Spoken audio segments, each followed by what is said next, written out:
Innal hamdalillahi nahmaduhu wa nasta'inuhu wa nastaghfiruhu wa na'udzu billahi min shururi anfusina wa min sayyiati a'malina. Faman yahdihillahu fala mudilla lahu wa man yudlil fala hadiya lahu. Qala rabbi shrah li sadri wa yassir li amri wahlul 'uqdatam min lisani yafqahu qawli. Fa amma ba'd. Disebutkan al-fadhil dan pengurusi Surau Al-Jawhar dan juga timbalannya dan juga ahli catatan kuasa Surau Al-Jawhar, tuan haji dan juga puan-puan hajah, bapak-bapak dan juga ibu-ibu, abang-abang dan juga kakak-kakak dan juga hadirin-hadirat muslimin muslimat yang saya doakan mudah-mudahan diberkati oleh Allah Ta'ala. Ya, di hadapan saya ini pangkat abang lah, abang ya. Abang saya pun dah tua dah ya, pangkat abang lah ya. Abang saya yang sulung pun umurnya 86 tahun 36 jadi 36 muda lagi dia kan. Abang saya yang sulung lahir tahun 1936 ya. Saya bawa-bawa lah kan. Dan yang saya mulakan ibu-ibu dan juga bapak-bapak, abang-abang dan juga kakak-kakak. Hari ini saya berkongsi berkenaan tentang bagaimana kita nak mengenali ayat-ayat Al-Quranul Karim yang bercerita berkenaan tentang dosa besar. Ya. Ketika mana kita membaca Al-Quran, kita akan jumpa satu ayat yang menceritakan itu dosa besar. Ya. Antaranya dalam Al-Quran ada beberapa, ada lebih kurang 30 atau 40 ayat. Contohnya dalam Al-Quran ayat yang menceritakan tentang sesuatu dosa itu dianggap dosa besar. Yang pertama sekali, Allah Subhanahu Wa Taala menjanjikan hukuman hudud, hukuman hudud ataupun qisas ataupun dengan hukuman yang berat. Sebagai contoh, A'udzubillahi minasyaitonirrajim. Bismillahirrahmanirrahim. Surah Al-Baqarah ayat 178 menyebut, Ya ayyuhalladzina amanu kutiba alaikumul qisasu fil qatla. Wahai orang-orang yang beriman, diwajibkan kamu menjalani hukuman balas bunuh bagi mereka yang melakukan pembunuhan. Qisas. Jadi ayat itu bila qisas saja, mana hukuman kesalahan membunuh itu adalah suatu kesalahan yang besar. Maknanya kita ni dilarang daripada melakukan pembunuhan. Sebab tu orang yang membunuh hukumannya di dunia lagi sudah dijalani hukuman bunuh. Sama ada digantung, ada satu negara tu jalani hukuman bunuh dengan cara ditembak ya, di dada ya, di jantung. Ada satu negara tu yang menjalani hukuman bunuh dengan cara menyuntik dengan racun ya. Ada yang menjalani hukuman bunuh dengan cara elektrik ya, letakkan kepala dengan helmet yang ada saluran elektrik. Ada yang caranya dengan cara dipancung ya, dengan algojo nama pemancung tu. Ada yang menggunakan pasung ya, menggunakan pancung juga lagi pasung. Ada kalau dulu hukuman-hukuman bunuh ni macam-macam jenis. Ada dengan cara dicekik. Dia panggil orang yang kuat, dicekik itu je nak hukuman bunuh tu, kan? Ada juga dengan cara diletakkan badannya dengan kerengga. Ya. Ada yang caranya dihiris sedikit-sedikit. Ini cara bentuk-bentuk hukuman yang telah lama dipupuskan. Ada dengan caranya diletakkan batu dengan tangan terikat, dimasukkan ke dalam sungai ataupun ke dalam laut. Ada yang dilemparkan begitu saja di laut, dilemaskan, macam-macam. Ada yang dibiarkan makan binatang buas, harimau, serigala, anjing hutan, anjing liar, singa, dan macam-macam. Dibunuh begitu, dijadikan bahan permainan. Seperti di Sparta, di Itali sana. Hukuman bunuh dengan cara dilepaskan beberapa ekor singa dan dijadikan sebagai tontonan. Siapa nak tengok singa makan orang, kena bayar. Berebut-rebut orang tengok. Orang dah dijanjikan dengan kekejaman. Sebab tu di di Sparta sana, di satu kawasan ada namanya Colosseum. Colosseum ini merupakan satu bentuk macam stadium lah, yang mana bawahnya itu ada satu tempat kandang, yang mana kandang tersebut ada binatang buas. Nanti kalau siapa-siapa yang dicabar, maka akan dilepaskan binatang seperti harimau dan singa yang ganas. Itu antara bentuk hukuman bunuh. Maknanya dalam bab membunuh ada hukuman yang berat. Rupanya membunuh satu dosa yang sangat besar. Dan dalam Al-Quran perkataan hudud ataupun kisos itu merupakan satu tanda yang dosa yang dilakukan itu adalah dosa besar. Sebagai contoh orang yang mencuri potong tangan. Mencuri itu dosa besar. Walaupun nampak macam tak besar. Diambilnya duit dengan keadaan tangannya bersih, kan? Dalam keadaan kukunya berpotong, kan? Dalam keadaan pakai kolor lengan panjang, rupanya dia pencuri. Itu maksudnya perbuatan mencuri itu berdosa. Dan dalam Al-Quran disebut wasariku wasariqatu faqta'u aydiyahuma. Pencuri lelaki dan pencuri perempuan dipotong kedua-dua tangannya, sebagai satu bentuk pengajaran daripada Allah Ta'ala. Itu maksudnya hukuman hudud. Yang kedua, apakah tanda dosa itu dosa besar sebagaimana disebut oleh Allah Subhanahu wa Ta'ala di dalam Al-Quran ataupun di dalam hadis, antaranya dalam hadis Nabi SAW, yaitu dosa yang dikatakan dosa besar adalah Allah menyebut dengan perkataan kubra ataupun kabair. Kalau dalam hadis itu ada sebut perkataan al-kabair. Contohnya dalam hadis Nabi SAW, hadis riwayat Imam Bukhari menyebut al-kabairu, kan al-kabairu, kan kabair. Dosa-dosa besar itu adalah al-isyraku billah, satu, mensyirikkan Allah. Yang kedua, uququl walidain. Apa dia uququl walidain? Mendurhakai kedua ibu bapa. Wa qatlun nafsi, membunuh orang. Wal yaminul ghumus, yaitu sumpah palsu. Tuan-tuan bayangkan, kata Nabi SAW daripada Abdullah bin Amru, dia sebut 4 dosa besar. Satu, dosa yang mensyirikkan Allah Ta'ala, kita tak mampu buat. Yang kedua, mendurhakai ibu bapa. Ini besar pun. Itu kadang-kadang kita tak perasan tau. Mungkin bapa ni, ayah dah meninggal lah, tapi anak-anak tuan-tuan lah, kan. Mungkin bapa ni, abang-abang dah dapat saya selalu rindukan anak, sehingga kan menangis. Khawatirnya tangisan tuan-tuan, tangisan ibu kerana rindukan anaknya tak balik, jadi anak kita derhaka.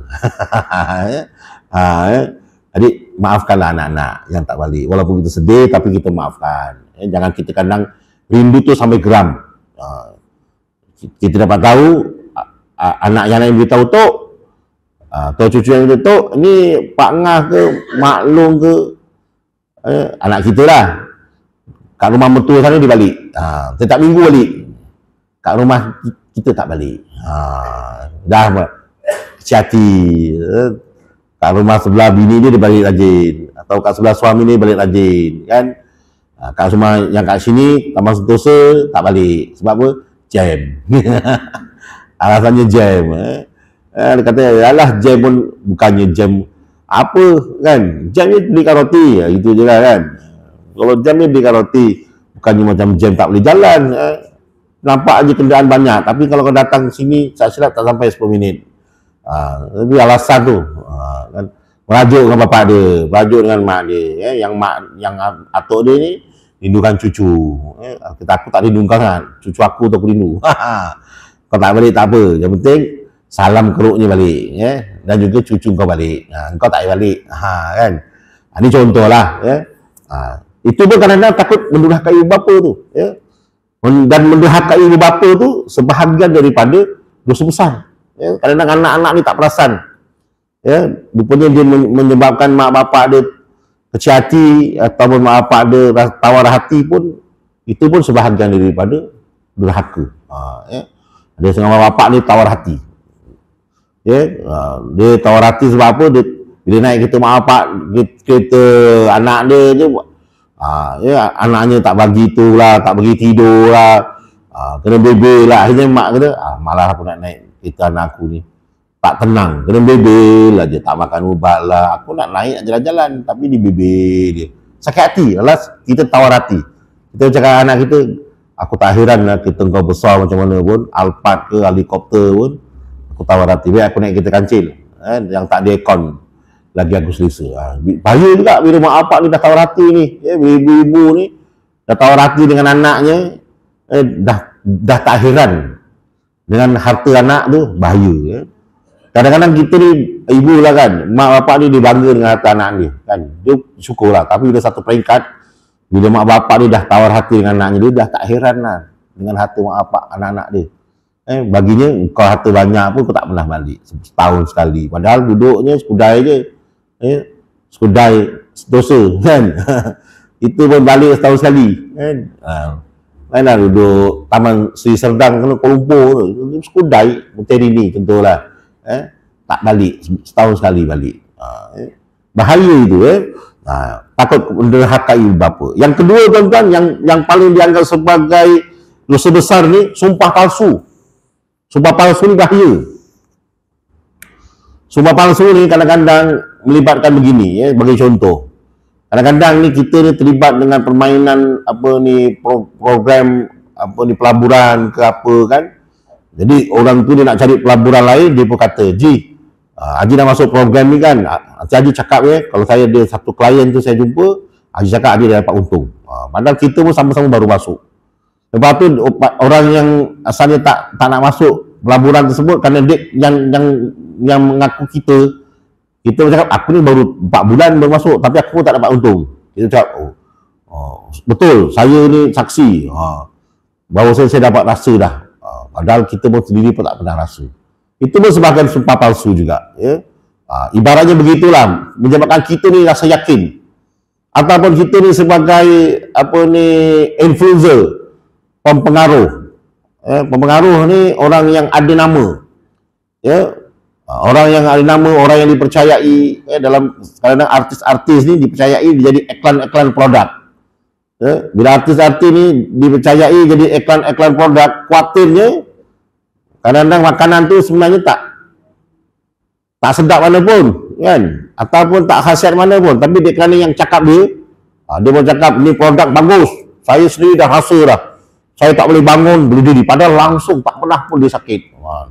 Tapi dia kerana dia artis, orang yang mempengaruh, ada nama, orang selalu dengar cakap dia, akhirnya kita dibeli barangan tersebut, barangan elektrik tersebut, beli produk tu untuk kita makan, ubat tu ke, ubat kencing manis ke, apa kan, beras ke apa kan, maksudnya ada satu artis tu karena dia jual beras, kita pun makan beras tu, dia sehat, dia dibayar untuk iklan. Dia kuatir dia kat situ lah tuan-tuan, dia termasuk dalam golongan al-yaminul ghumus, orang yang bersumpah palsu untuk memastikan sesuatu kepercayaan.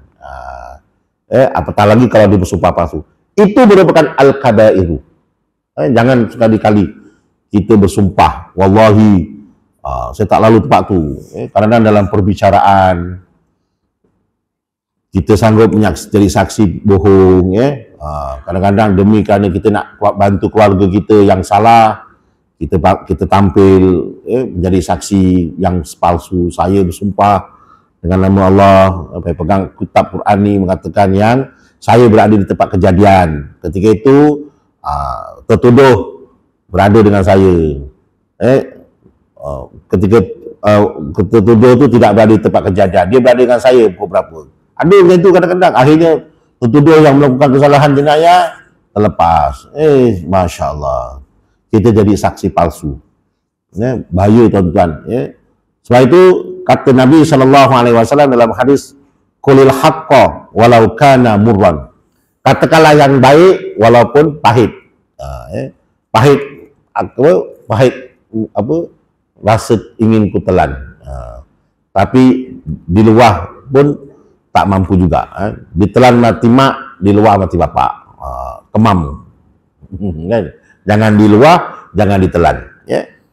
Jadi ibu-ibu bapak-bapak yang saya muliakan, yang kedua antara tanda-tanda dosa tersebut adalah dosa besar, ada perkataan al-kabairu, sama ada di dalam hadis ataupun di dalam Al-Quran. Ya.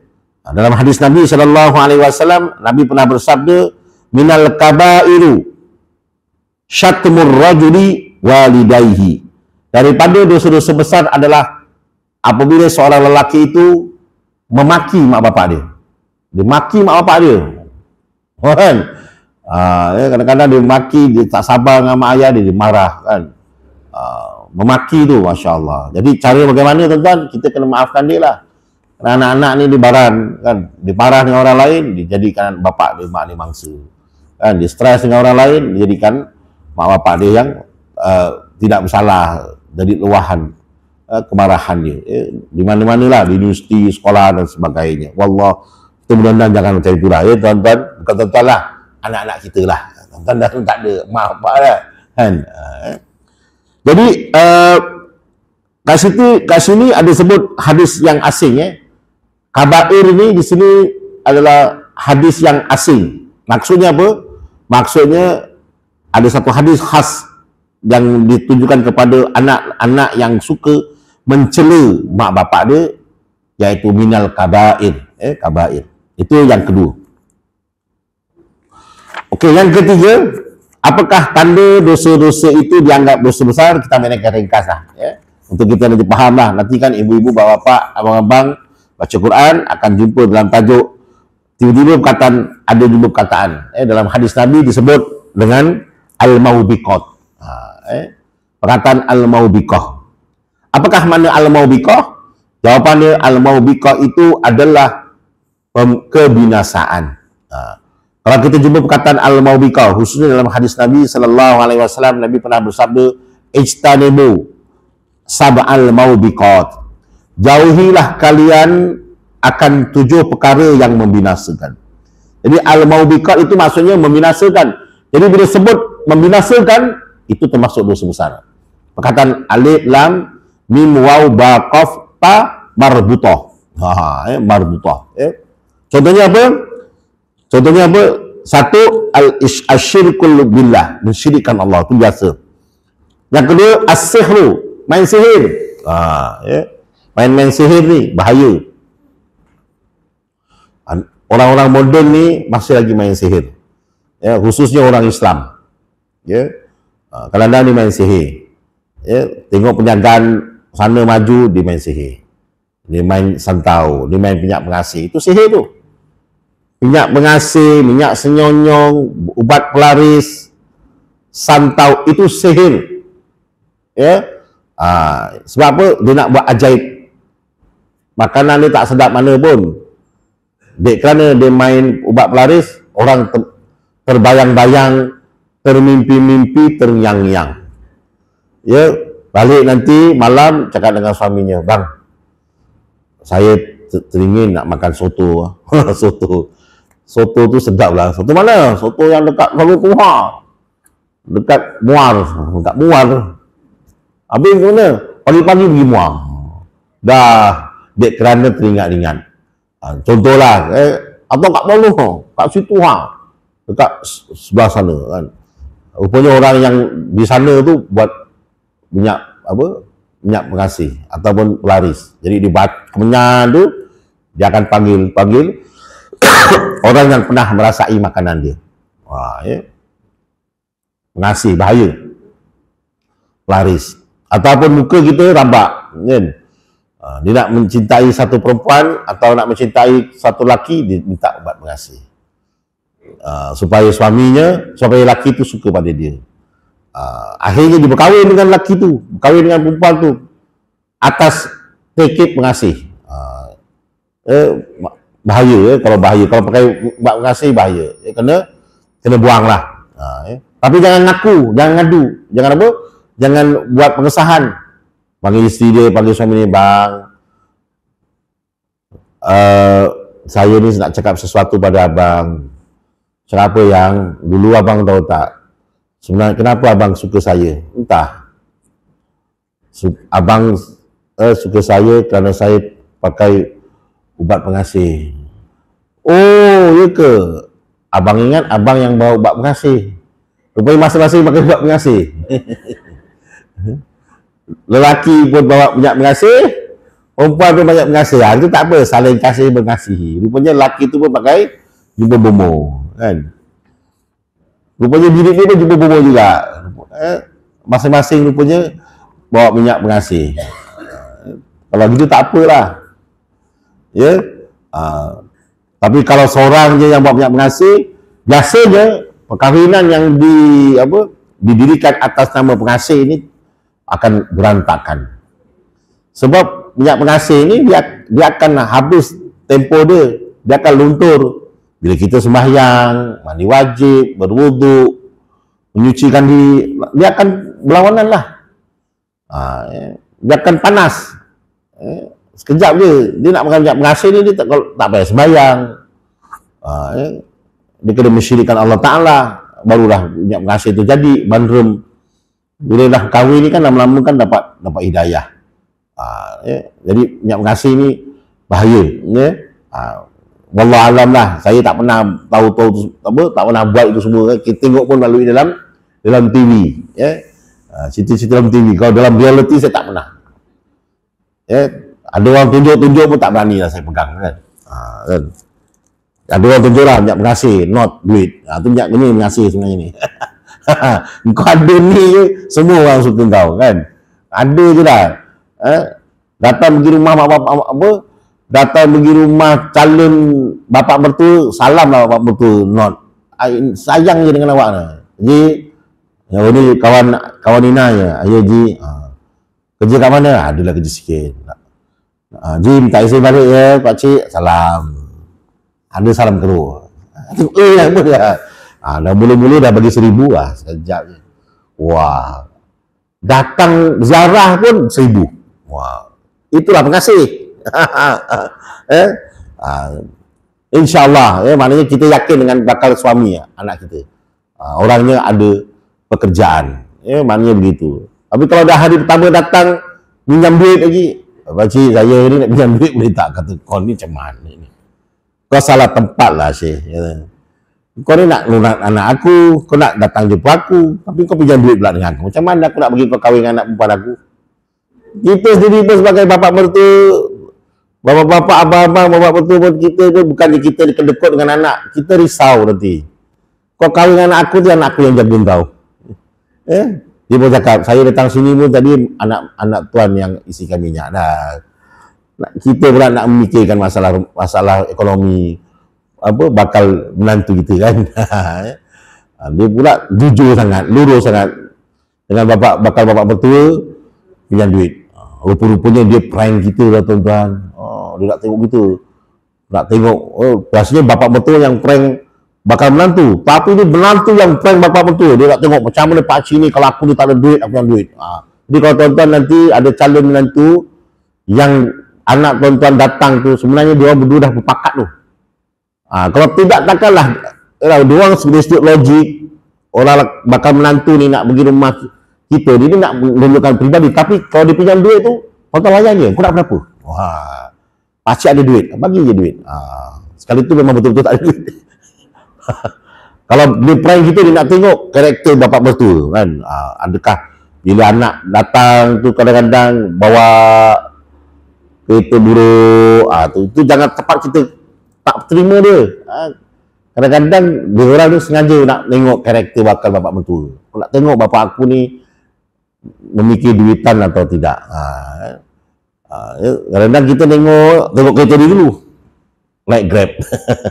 Dia naik Grab, kan. Tak apa, layankan je dulu. Kadang-kadang ni kita kena bersyukur yang anak kita ni ada orang nak, kan.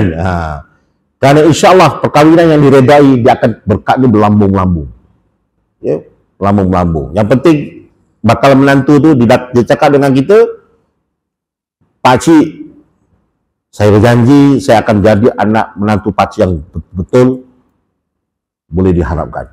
Berikan saya peluang untuk menjadi sebahagian daripada keluarga pakcik. Kita tengok dia punya keyakinan tu macam bersungguh-sungguh, berikan dia peluang.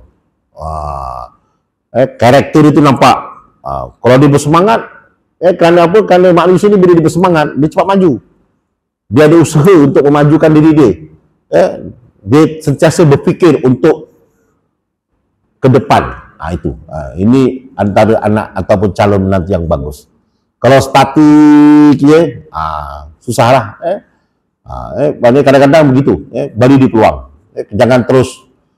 Kadang-kadang bila kita tolak cerita belasam menantu pula kan. Nanti anak kita ni, yang siapa yang ada anak perempuan lah kan, terkecewa kan, bapak dia tak beri dia peluang, ayah berilah peluang, ini kawan saya sekolah, tak apa ayah bagi peluang, kita kena sikit-sikit kena terbuka jugalah kan. Takutnya nanti anak perempuan kita ni menghukum diri dia, wallahualam lah, saya anak masih kecil lagi. Cerita bukan main kan, anak saya yang sulung perempuan, tapi budak lagi, baru terkata satu.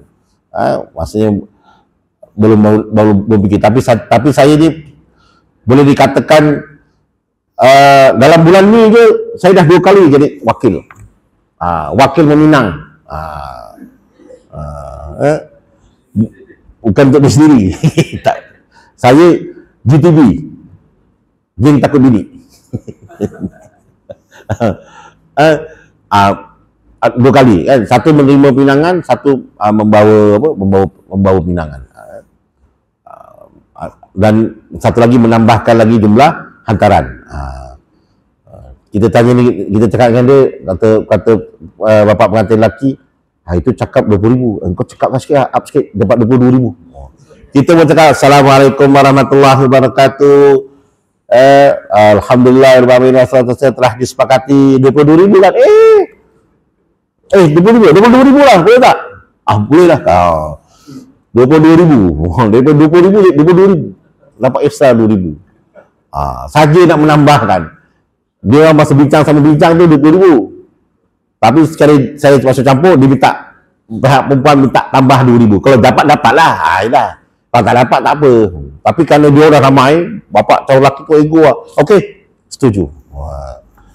Dapatlah, jadi 22,000. Biasa 22,000, biasa sini je.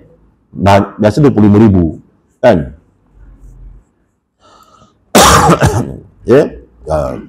Tak apa biar mahal, sebab itu satu usaha tu. Bukan kita nak menginaya calon menantu kita, tapi kita nak tengok kesanggupan dia tak. Kalau dia sanggup, maknanya dia seorang yang usaha tinggi. Kita memberikan dia cabaran, entah-entah dia berdua ni kongsi. Jangan percaya ibu, kakak, cakaplah 20,000, dia bersama pakat, bang, abang buat loan bank, kita buat loan bank. Iya, kan sana 11,000. Dia berkongsi berdua, kan?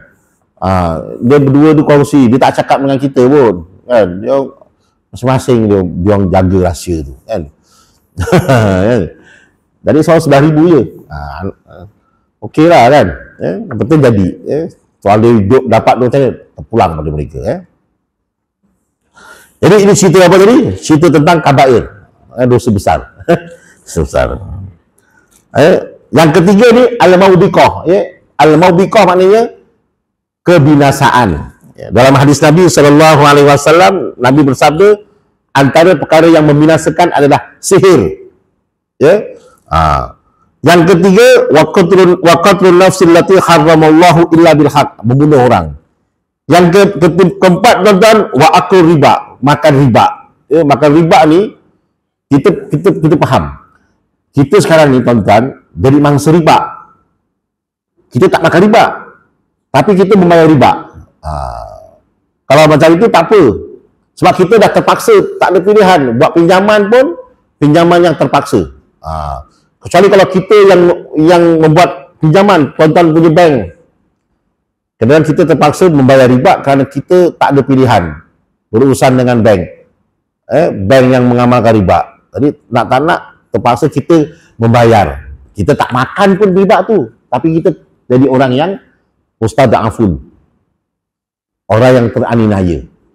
Yang penting jangan masuk dalam mulut kita benda yang riba. Itu maksudnya wa akul riba. Maksudnya katakanlah contohnya, saya ini pemberi hutang. Nama saya Abu Halim, saya memberi hutang. Tuan Haji pinjam duit dengan saya 1,000. Saya cakap dengan tuan, nanti bayar 1,500, RM1,050 ya. Tuan tu setuju.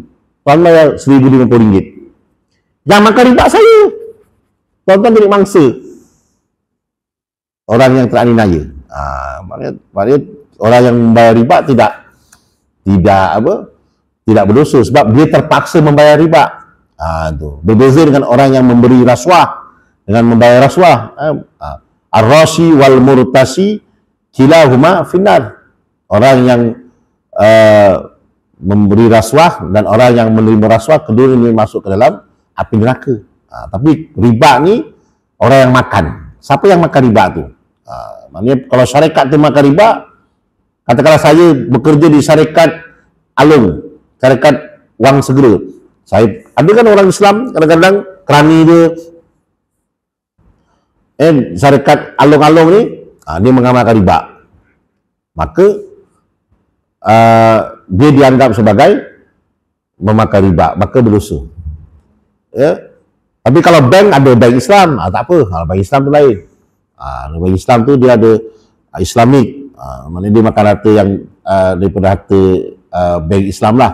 Tapi kalau riba tu terang-terang, maka kita diharamkan memakan riba. Ya, itu maksudnya. Dan seterusnya tuan-tuan, apa lagi tuan-tuan yang dikatakan sebagai maubikoh ataupun kemusnahan? Kita tengok. Wa aklu malil yatim, memakan harta anak yatim. Ini bahaya. Biasanya yang makan harta anak yatim ni pemegang amanah. Siapa yang dilantik sebagai pemegang amanah, dia boleh makan harta tersebut sekadar untuk kehidupan dia. Katakanlah saya pemegang amanah untuk anak-anak arwah abang saya. Katakanlah abang saya meninggal. Contohlah, meninggalkan anak yang disebut kategori anak yatim ni macam mana tuan-tuan? Satu, anak yatim mereka yang sedang belajar, budak sekolah, ya, bawah umur. Yang kedua, anak yatim mereka yang belum balik. Yang ketiga, anak yatim walaupun dia dah dewasa tapi dia tak rusdi. Tak rusdi tu maksudnya dia tak pandai nak nguruskan harta. Itu pun termasuk anak yatim, kategori anak yatim. Saya sebagai pemegang amanah harta arwah abang saya, contohnya kebun kelapa sawit, saya kena jaga harta tersebut. Saya tak boleh makan kecuali illa billati hiya ahsan. Dalam akuan sebutkan makan dengan cara yang terbaik. Maksudnya makan, kalau saya contohnya saya pemegang amanah, saya bukan tak boleh ambil, boleh ambil, tapi saya tak boleh bolok semualah. Saya boleh ambil untuk kos pengurusan, ya, ataupun sebab saya ni tak ada buat kerja lain, saya kena ambil untuk gaji saya, ambil sikit, begitulah. Tapi bahagian lebih tu, katakanlah kalau dapat sebulan dalam 1,000, agak berapa sewajarnya kita ambil sebagai pemegang amanah. Maknanya kalau sebagai pemegang amanah, kalau dalam 1,000 tu kita mungkin boleh ambil RM200 contohnya lah. Sebab kita melibatkan, kita nak kena tengok pusing sebagainya, kita kata saya ambil RM200. Itu maksudnya. Tapi kalau makan harta anak yatim, semua sekali kita makan. Dan memakan harta anak yatim itu adalah sebahagian daripada al-maubikoh, iaitu suatu yang membinasakan. Ya. Atau lagi satu, watawalla yaumaz zahfi. Apakah di al-maubikoh kemusnahan yang seterusnya? Iaitu watawalla yaumaz zahfi, iaitu orang yang lari dalam medan perang. Itu maksudnya. Katakanlah kerajaan Palestin di bawah pimpinan Ismail Hani diarahkan penduduk Palestin. Sekarang ni tuan-tuan, penduduk Palestin kita semua telah dikepung dan dibantai, dibunuh oleh rakyat Zionis. Jadi saya arahkan pada tuan-tuan di Gaza dan tepi barat yang masih hidup, saya arahkan tuan-tuan pertahankan negara Palestin. Kita ada satu laki-laki ataupun pemuda dikatakan, buat apa nak perang? Jom kita lari. Ikut sepadan, kita naik kapal terbang, kita pergi ke luar negara, kita pergi ke London, kita pergi cari suaka politik. Perbuatan kita lari itu dianggap sebagai tawalla yaumaz zahfi. Orang yang lari daripada medan perang. Itu maknanya kita telah engkar perintah. Sebab tu kalau dapat arahan daripada pemerintah, lebih-lebih lagi di tempat sendiri, maka kita kena perang. Sebab tu di negara-negara tertentu dia ada istilahnya kerahan tenaga. Ya, Apa untuk apa? Untuk nak membina tu tentera yang bersifat rakyat.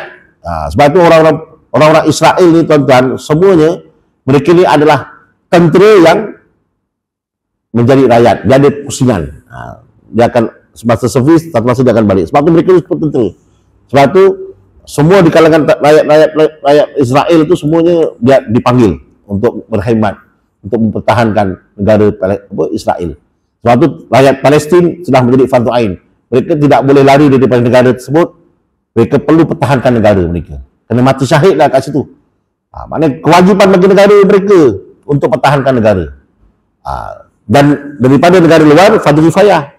Ya, maknanya ada yang mengatakan dah fardu ain juga pun, sebab kita pertahankan Masjidil Aqsa. Lepas tu kita membaca qunut nazilah kan. Allahumma ya inna naj'aluka fi nuhuri a'daina. Ya Allah, kami jadikan pedang di tengkuk musuh kami. Wa na'udzubika min syururihim, dan kami berlindung daripada keburukan mereka. Allahumma baddid syamlahum wa farik jamahu, pecahkan ikatan mereka, barisan mereka. Kita nak musnahkan Zionis tersebut, ya. Yang seterusnya tuan-tuan, wa qazful muhsanati al-ghafilati al-mu'minati, iaitu menuduh perempuan yang suci dan beriman dengan tuduhan zina. Maknanya kita tidak boleh menuduh perempuan berzina. Sebab itu dalam apa cara sekalipun, kita tak boleh kata seseorang yang berdua-duaan di dalam rumah ataupun dalam hotel, mereka melakukan perbuatan terkutuk. Walaupun mereka telah pun membuat perbuatan terkutuk, kita tak boleh kata kamu telah melakukan. Sebab itu mereka akan disebut bisyaki. Dalam undang-undang, mereka hanya boleh disebut sebagai bisyaki. Kita tak boleh kata kamu berzina, kamu disyaki berzina. Kami syak saja. Atau kamu disyaki berkhalwat, tapi khalwat pasti. Ya. Kerana mereka berdua-duaan tu dah tentu dah khalwat, dah tak boleh lari dah. Tapi zina kena ada 4 saksi. Sebab tu dalam Islam nak mensabitkan hukuman zina ni sangat berat. Tuduhan tersebut dikatakan sebagai sesuatu yang memusnahkan, al-maubiqah, ya tuan-tuan. Itu maksudnya al-maubiqah ni, yang ketiga. Yang keempat, antara tanda-tanda suatu dosa itu dosa besar disebut oleh Allah Subhanahu wa taala dengan perkataan al-fahishah. Kalau ibu-ibu, bapa-bapa, abang-abang dan juga kakak-kakak membaca Al-Quran atau membaca hadis, ada perkataan fahishah. Sebagai contoh, dalam surah Al-Isra ayat 32 menyebut, a'udzubillahi minasyaitonir rajim wa la taqrabuz zina innahu kana fahishatan wa sa'a sabila. Dan janganlah kamu menghampiri zina. Sesungguhnya perbuatan menghampiri zina itu adalah satu perbuatan yang keji dan satu jalan yang jahat. Nampak? Waktu kita ni sebagai ibu bapa ni tuan-tuan, jangan bagi peluang seorang lelaki dan seorang perempuan. Kita jadi bapa, kalau ibu jangan terlalu terbuka lagi, jangan terlalu tak berkisah. Kalau ada orang lelaki ke orang perempuan datang, kita kena, kalau datang sebagai tetamu layan, tapi bila dah datang menginap, berpelukan ataupun duduk dekat sebelah keluarga kita yang belum kahwin, kita kena cakap belum kahwin kan. Jarak sikit lah, ya. Terus terang saja kan. Mungkin mereka ingat boleh lah kan. Kita kena tunjukkan, ibaratnya begitulah. Maksudnya kalau belum kahwin ni, pakcik cadangkan jangan kerap-kerap berdua-duaan lah kan. Kalau nak makan pun bawa kawan lah kan. Jangan malam-malam berantau rumah, ya. Dia perempuan, anak dara makcik, dara pakcik, ya. Atau kita ada anak lelaki, kita cakap anak-anak dara orang tu kau ngantau-ngantau, ya, mak bapak ni perasaan dia macam mana, risau. Kita kena beritahu kan dengan anak lelaki kita, ya. Jangan macam itu, ya. Perbuatan kita, anak tu bahaya kan. Maknanya kalau ditakuti nanti kalau tak jadi, awak akan mendapat susah, ya. Bila dah berantar ni tak jadi pula kahwin, ya. Nanti maruahnya akan pula. Jadi biar sebelum berkahwin kita cerita, cakap terus terang je tuan-tuan, jangan takut. Sebenarnya anak-anak kita ni bila kita cakap dia akan menghargai sebenarnya. Bila kita tak cakap tu dia akan ada kesempatan. Walaupun kita ni terbuka tapi kita cakap je. Tak setuju, saya tak selesa dengan awak lah. Datang hantar anak saya ni kan. Bukan suaminya pun kan. Tak payahlah hantar macam ni sekali kan. Kadang-kadang ni berlaku begitu. Kadang belum berkahwin ni dah bersalam-salaman dah. Cuma tangan itu kan. Saya ni kadang kita ni, saya ni kena ceramah khusus kahwin kan. Kadang yang hantar tu tunang dia, yang khusus kahwin anak perempuan kawan perempuan dia hantar tu salam tu. Bang, dia tak pasal saya dah, mungkin saya ni dia ingatkan saya ni peserta khusus kahwin kan. Kalau kita sama-sama keluar daripada kereta kan, salam. Kadang kita ni mulut jahat, siapa tu kan, tenang. Nanti kita bersama, kita cakap dalam ceramah tu, belum kahwin ke apa dah macam suami isteri, cium tangan kan? Maknanya begitu. Dan kadang-kadang yang lagi teruk tuan-tuan, ibu-ibu, bapak yang saya mulakan, belum kahwin lagi dah pandai-pandai pegang kad bank suami, kad bank isteri, dah pandai pula tentukan nasib. Ada setengah orang perempuan ni macam itu, dia lebih dengar kata bakal suaminya. Saya peringkat kadang-kadang belum kahwin ni pun ada setengah laki-laki dah berani pukul lempang kawan perempuannya. Ini berlaku di mana ni? Kan the case yang dibunuh ni kan. Anak perempuan dia cakap, anak kepada janda tu, dia cakap uncle pukul mama kan. Kita pun cakap belum kahwin lagi dah pandai. Sebab tu saya kalau ketika ada ceramah khusus kahwin, saya akan cakap kepada peserta-peserta, kalau awak dapat calon suami, tunang dah mula mandai-mandai nak mengarah sana mengarah sini, dah mula nak pegang kad bank awak, dah tanya berapa gaji awak, dah mula angkat tangan, cubit, halang awak berbual dengan siapa, putuskan saja. Kahwin saya kan, contohlah, bukanlah maksudnya cari orang lain yang lebih baik kan, maksudnya begitulah. Kan, cari orang lain yang lebih baik. Tak apa, kadang-kadang ni dia bila dah sayang ni ibu-ibu, betul dia buat. Kadang-kadang di depan kita memang tak nampak, tapi di belakang kita dia terlalu bergantung dengan lelaki tu. Lebih-lebih anak-anak yang jauh duduk dengan mak ayah ni, dia tak siapa. Akhirnya lelaki yang dipercayai itu mengambil kesempatan di sebalik kesempitannya. Kita pula percaya saja dengan anak kita duduk jauh-jauh. Jadi kita kena khawatir lah. Jadi cakap ni jangan pula takut pula anak-anak tuan-tuan yang perempuan yang duduk jauh-jauh ni, yang belum kahwin ni kan. Kalipun bapak ceramah ada sama cak betul ke? Lain, ceramah ni lain, sana lain, takkan sana lagi bagus kan. Di sekadar kita berkongsi dia. Jadi perkataan fahisyah ni bahaya. Dalam Al-Quran disebut menghampiri zina ni perbuatan yang fahisyah rupanya. Belum berzina pun. Jadi kalau perbuatan menghampiri zina ni antaranya apa? Berdua-duaan, apalagi mengurat, apalagi berpakaian membuka aurat di hadapan bukan suaminya atau di depan istrinya, itu perbuatan yang menghampiri zina. Jadi perbuatan tersebut adalah perbuatan yang sangat fahisyah, iaitu keji. Jadi perbuatan tersebut perlu dihalang daripada awal usia. Maksudnya sebagai seorang ayah atau nenek, kita kena tegur cucu kita, anak kita kan. Kalau contohnya ada orang lelaki datang kan, lelaki datang kita tudung pakai, jangan kita buat tahu.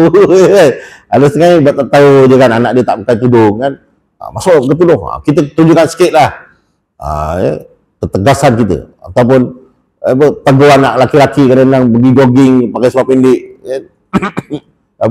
Tak pakai seluar panjang, sebab apa? Sebab alasannya apa? Bersenam. Senam mana pakai seluar panjang ya? Boleh. Kau nak tunjuk paha kau kat siapa tu? Tegur sikit kan? Mudah-mudahan. Sebagai contoh tuan-tuan, kadang-kadang kalau tegas, bukan tegas lah, maknanya kerana apa? Kata Nabi, kata Allah Ta'ala dalam Al-Quran, wal asri, demi masa, wal asri innal insana lafi khusr, manusia itu berada dalam kerugian, illal ladzina amanu, mereka orang yang beriman, wa tawasaw bil haqqi wa tawasaw bis sabr. Oh, illal ladzina amanu wa amilus shalihat, kebaikan orang yang beriman dan beramal soleh, wa tawasaw bil haqqi wa tawasaw bis sabr, yang senantiasa berpesan-pesan. Nah, jadi rupanya masa kita ni tuan-tuan tidak akan rugi kalau kita banyak berpesan-pesan. Mana rupanya kalau kita banyak berpesan-pesan ni, rupanya itu satu perkara yang tidak merugikan masa. Tak kira lah pesan-pesan apa sekalipun, asalkan pesan kebaikan, pesan kepada saya, pesan kepada suami isteri, pesan kepada anak, jumpa budak kecil dia bagi 10 sen, nah 10 sen nak bagi baca betul lah. Itu kita pesan juga lah, kata budak tu, itu 10 sen, 10 sen hari ni, besok kau datang patut bagi 2 sen, 20 sen, 30 sen. Sekarang mana ada orang macam tu, paling kurang RM1 je. Aduh, maknanya pesan-pesan. Perbuatan pesan-pesan ni ada perbuatan yang sangat baik. Jadi tuan-tuan hadirin yang dirahmati Allah Ta'ala sekian, jadi itulah ada 4 perkara ibu-ibu tentang tanda-tanda dosa besar. Pertama sekali kita ulang balik, Allah Ta'ala sebut perkataan hudud atau hukuman daripada Allah Ta'ala. Yang kedua disebut perkataan al-kabair, ada perkataan kabair. Yang ketiga ada perkataan al-maubiqah, iaitu kebinasaan. Yang keempat ada perkataan fahisyah, maknanya keji. Kalau 4 ini maknanya perkara yang dilakukan itu dosa besar. Maknanya ada lebih kurang 30, ada dia semua ada lebih kurang ada lebih kurang 44 dosa besar. Ada 45 dosa besar. Kita baru baca 4. Belenya 41, nanti kita akan sambung di bulan hadapan, ya. Mudah-mudahan kita akan sentiasa mengingati itu. Jadi mudah-mudahan bila kita mengingat, kita punya urat-urat akan sentiasa bersambung dan semakin sehat. Aku lu qali hadza wa astaghfirullahaladzim li wa lakum. Wassalamualaikum warahmatullahi wabarakatuh.